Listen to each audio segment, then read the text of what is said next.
Have you received a denial for your VA disability claim and you're going, what happens next? Maybe it was just an unjust reason for denial. We're going to go over your options and we're going to let you know 10 reasons why in this live stream that maybe you were denied and this could apply to you. Okay. So receiving a denial for your VA disability claim, it can feel just excruciating, right? It can leave you angry, frustrated. It can leave you underrated. It could leave you not feeling heard. It could leave you stuck. It could leave you unsure of what it is that you're to do next, right? Listen, this happened to me when I transitioned from active duty back into civilian life too. I got sold short on things. I did not get the proper help that I needed. Right. I was kind of felt stuck where I was at. Right. And that's what made me start doing this stuff to begin with, because I realized that if I was going through these things and that I was feeling stuck with stuff, then I'm sure it's not only me, but maybe it's you listening right now. You are going through things that are impacting you, and maybe you've received a denial and you just feel that it's unjust and it's unfair. And you know why? Because while we're on active duty, while we're in the service, we're not given the keys to success, right? We're not given all the tools to the toolbox, right? It's frowned upon to go to sick call. Then upon transition, I'm not sure, but the transition assistance has gotten better, like since way back in the day, since Vietnam veteran era, since the Gulf War veteran era. But still, it's not there. All the keys to success are not there. And that's why a lot of veterans are left wondering and scratching their head and are trying to figure out what is going on. But listen, there's good news. That's why channels like this are here, right? Because you have options to challenge the VA's rating decision and potentially take a denial and turn it into an approval. Okay. But the big thing is that I'm going to always say this: you can't give up. You got to keep going. Okay. With the right strategy, right? With the right medical evidence, right? You could take a step back, right? You could take what may seem like a setback and you could turn that into a better opportunity. You don't give up. You could turn around and fight, right? And then if you come with the right evidence, if you come with the things that you need, your claim could get approved, okay? If you have to appeal something because the VA was unjust, then hey, we need to do that. You need to do that. You need to do a higher level review, okay? So the key point is, just because you were denied, don't give up. Too many veterans give up, and it's years that they let go by.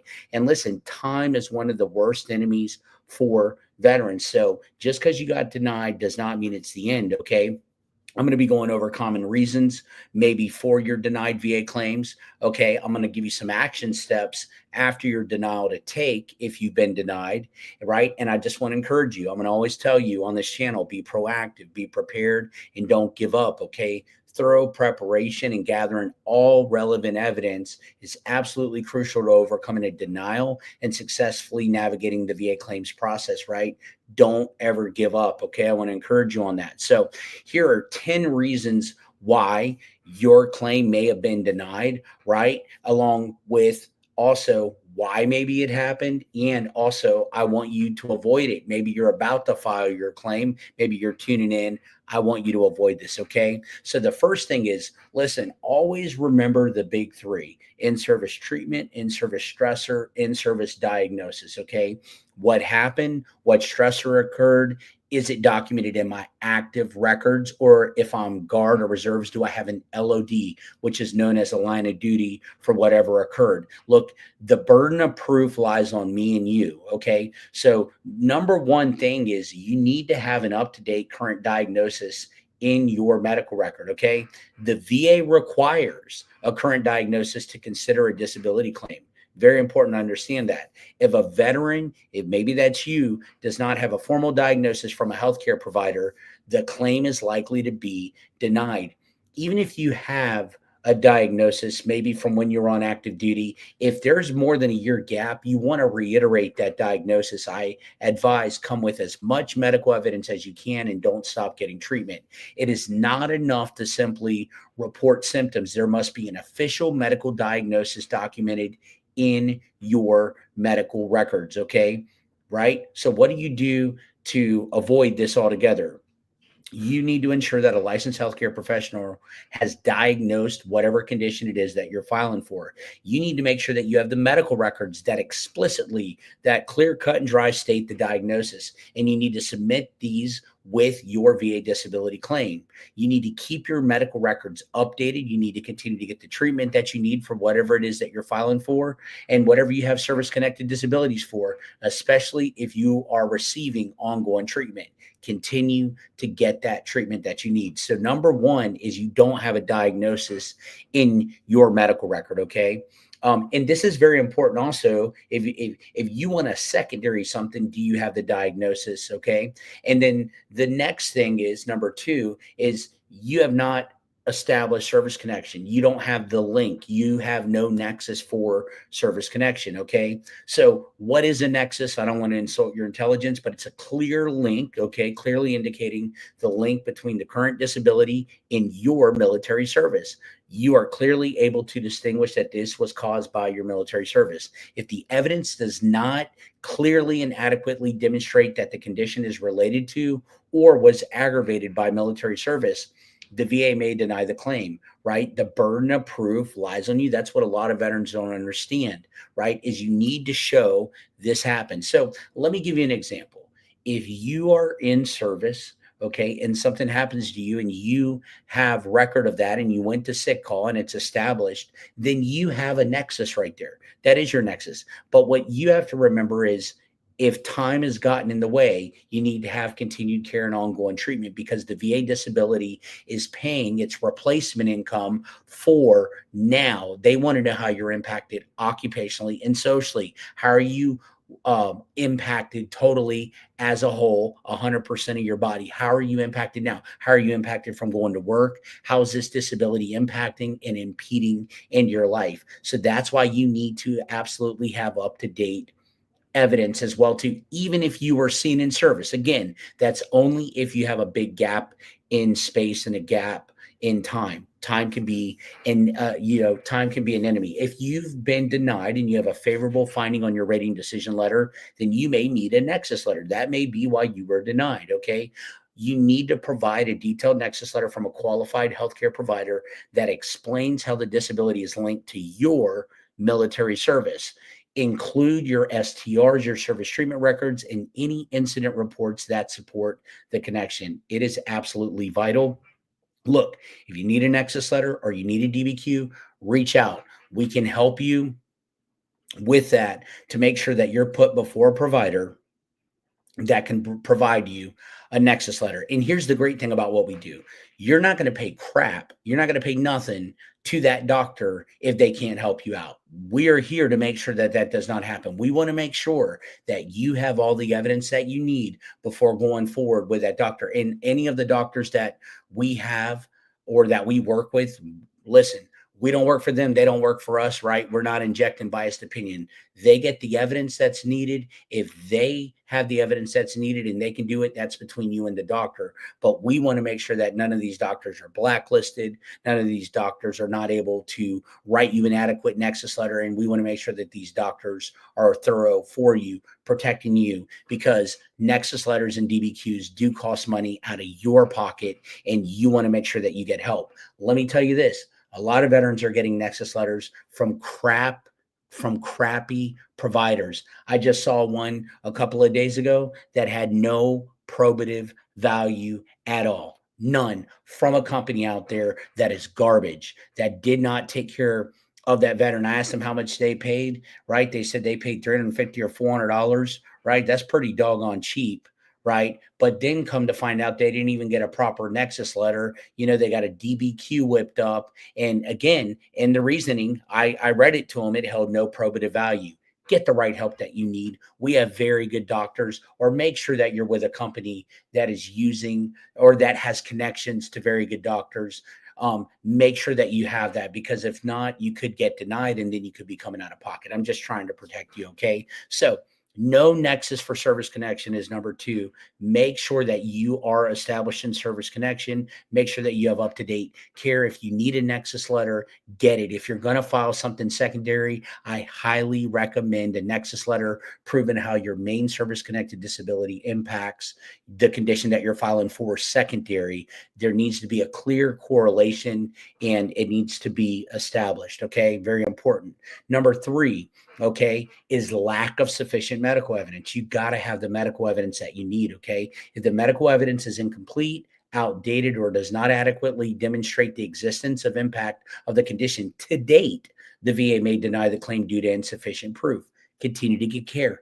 Make sure that you have continuity of care. Make sure that you continue to get seen, right? How do you avoid this altogether? Get all the relevant medical records that you need from both the VA and private healthcare providers. Ensure that these records are very up to date, that they're comprehensive, and that they include documentation of the diagnosis, the treatment history, and the progression of your symptoms, veterans. It's very, very important. So number 3 is lack of sufficient medical evidence, right? Number 4 is no evidence of severity of symptoms. How is the VA going to know what you're dealing with and the severity of something if you never go and get treated? Think about that. You need to get care, and you need to talk about at your worst how you're impacted by your back, your neck, your mental health, your knees, your feet, whatever it is that you're filing for. How are you impacted occupationally and socially to date? That's what you're getting paid for. The severity of your symptoms, the more severe, the higher the rating can be. The VA needs evidence showing the severity of symptoms to assign an appropriate disability rating. If the impact of whatever condition it is that you're filing for on your daily life, work, or social functioning is not documented, the claim may be denied or rated too low, okay? Or rated too low. You need to submit personal statements. You need to submit stuff from family, friends, or coworkers if you need to, who can absolutely attest to the impact of the condition on your life, occupationally, socially, and relationally. You need to include medical records that detail the severity of symptoms, as well as any work or life activities that are limited by whatever condition it is that you're filing for. Very, very important. So number 4, no evidence of the severity of your symptoms, right? The VA does not know how severe it is, okay? Right. Number 5, don't miss your compensation and pension exam. I heard some more stupid advice. I've seen several veterans get flat out denied because a company told them don't show up for their C&P exam. Look, in some cases, you cannot show up for your C&P exam, but not all cases, right? Think about it like this. Just because you come with a Nexus letter and a DBQ, there's a lot of fraud out there. There's a lot of stuff going on. The VA still has the right to say they want to do a compensation and pension exam. Look, I've never seen a veteran that, look, most of the time, if you are fighting for what you have going on, rightfully so, and it's documented properly, look, I'm not saying the C&P examiners don't sell us short. I'm not saying that the VA doesn't mess up. I've seen that. But if you fight for it and you have it, look, more times than not, you're going to get your rating is what I'm saying, okay? But if you fail to attend a scheduled C&P exam, the VA may deny the claim because it lacks the necessary information to evaluate the disability. I just talked to a veteran, right, about a week ago that said, hey, I worked with somebody and they told me to don't show up. And I said, well, and that's why you got denied right there as well. And then also, guess what? They also got an access letter too. And guess what? It held no probative value as well. So whoever they were working with was hot garbage, whoever it was. Okay. How do you avoid that? Attend all scheduled C&P exams. Now, listen, I've also advised, I don't ever guarantee anybody, but I've advised a veteran whenever they were giving them a runaround, don't go to that C&P exam. Him and I both agreed on it. He didn't go and they ended up giving him his rating. He ended up getting 100%, but it's because it was stupid what they were doing. And they were having him do the C&P exams over a couple of times and there was no need for it. And we said, listen, all the evidence is provided. I've already done one. I'm not doing another C&P exam. Go on and decide my claim, right? That's not a common theme, but they did. And he ended up getting his rating. What had happened is the VA messed up. But, look, it's not the veteran's fault that the VA messed up or you had inadequate C&P examiners that weren't thoroughly educated in this or jacked up the DBQ. Okay. So attend all your scheduled C&P exams. If you got nothing to hide, if you're filing it for the right reasons and you've got something and it's legitimate, you should get your rating. Okay. If they rate you low, you can higher level review it. If you need to come in with more evidence, you can always do that. Complain, talk to the VA, let them know the severity of your conditions, right? If you miss a C&P exam or know you're going to reschedule it properly if you cannot attend. Okay. Be prepared for the exam by knowing your medical history and discussing how your condition affects your daily life, occupationally, socially, and relationally. Very, Very, very important. Okay. Very important. Okay. Number six, your condition is not considered a disability by VA standards. Okay. Some conditions may not meet the VA's criteria for a compensable disability. For example, conditions considered temporary, mild, or not disabling enough may not qualify you.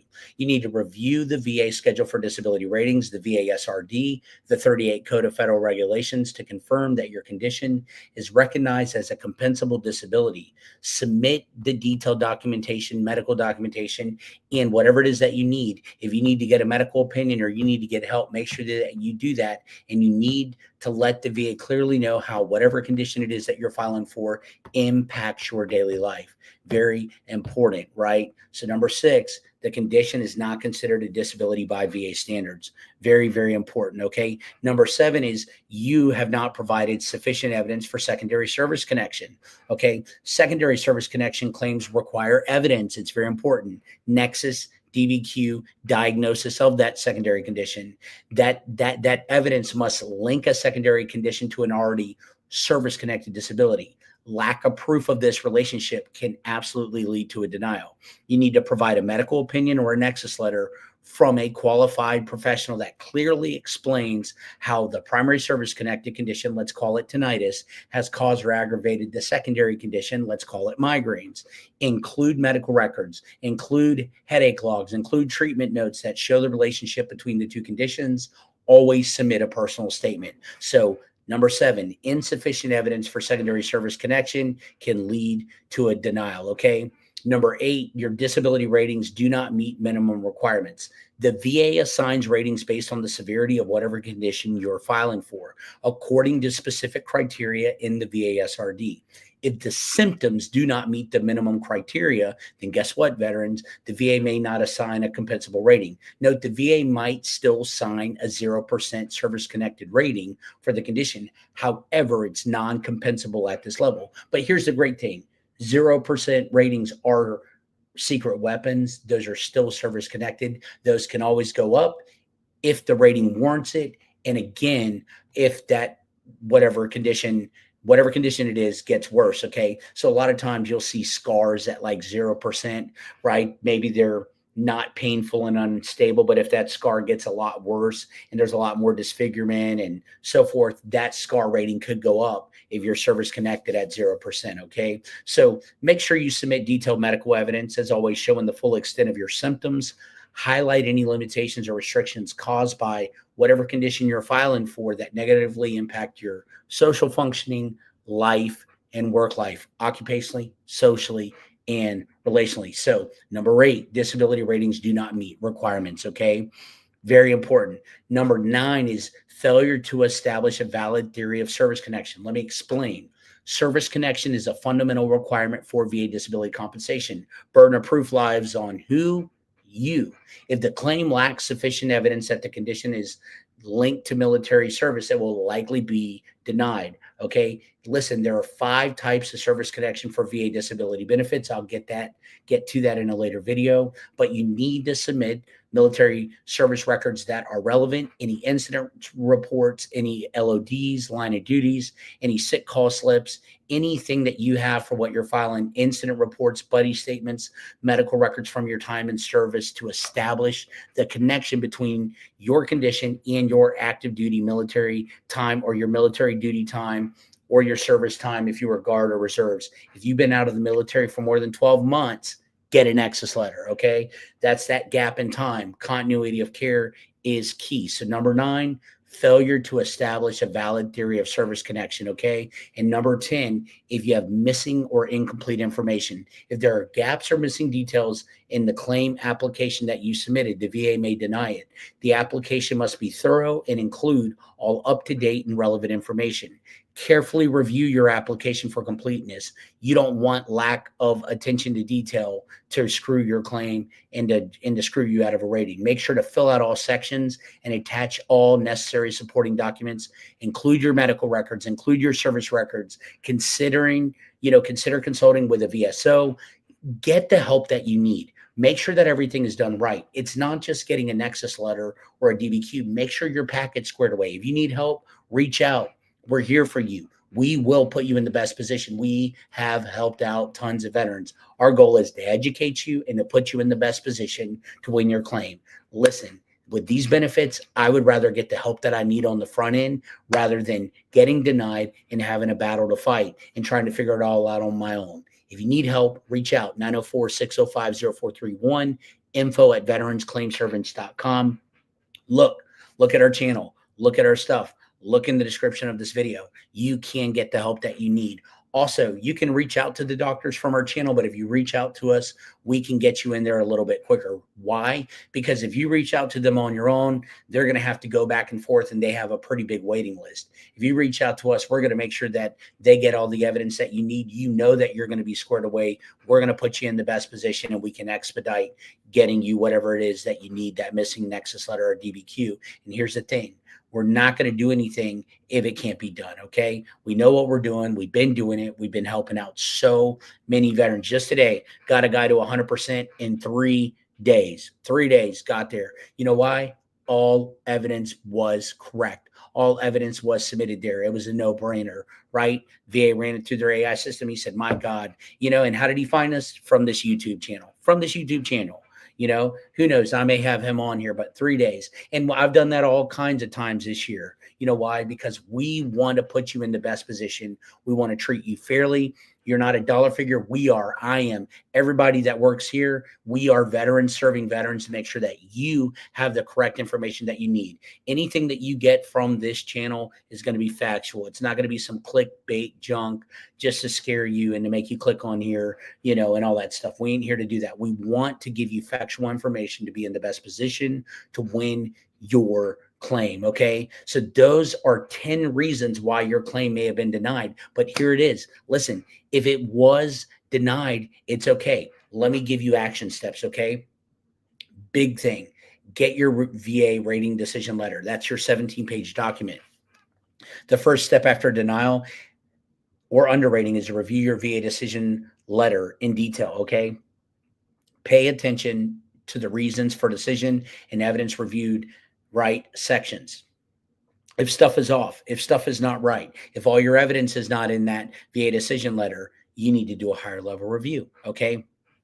The VA rating decision letter is a document prepared by the VA rater that formally explains the VA's rationale for approving, denying, or deferring your VA disability claim.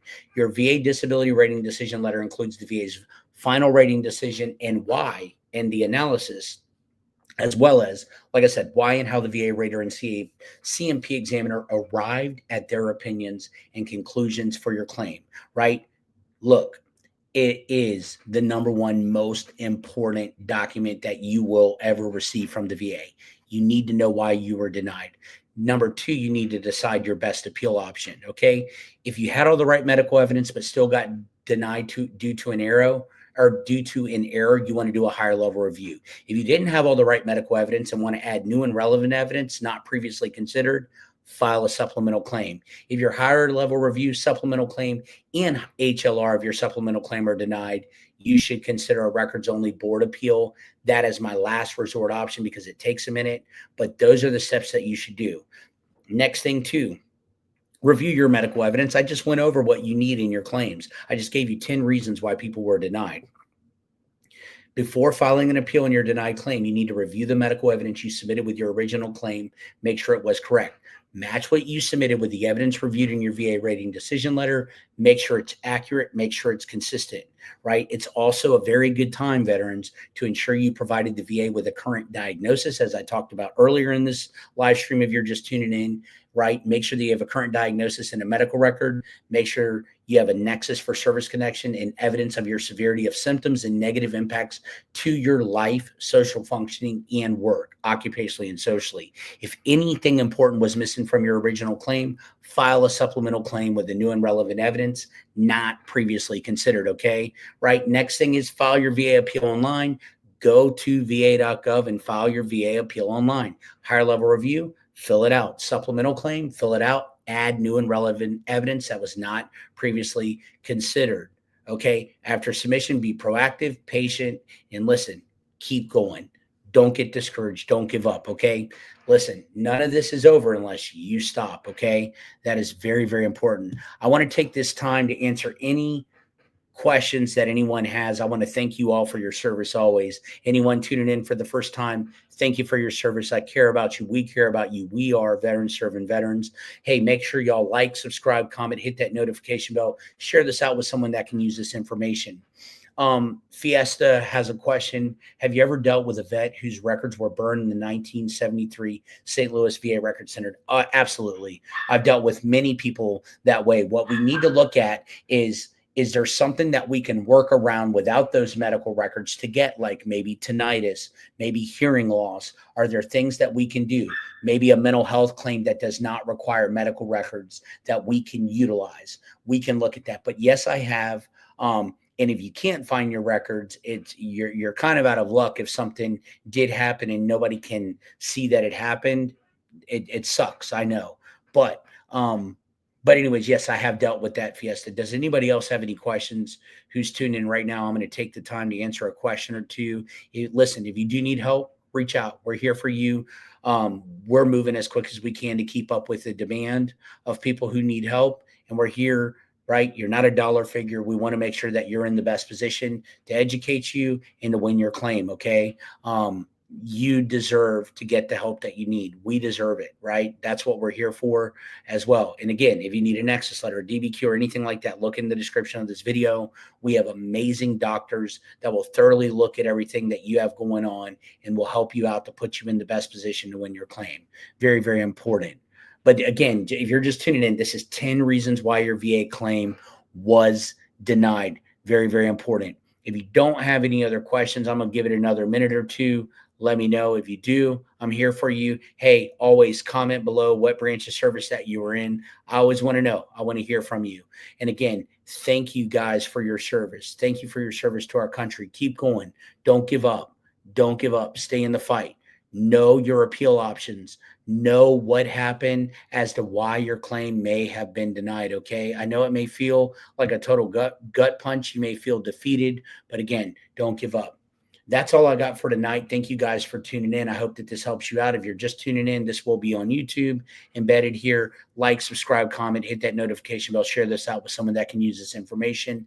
Thank you guys for your service. Love you guys very much. Till next time, I am out. Peace.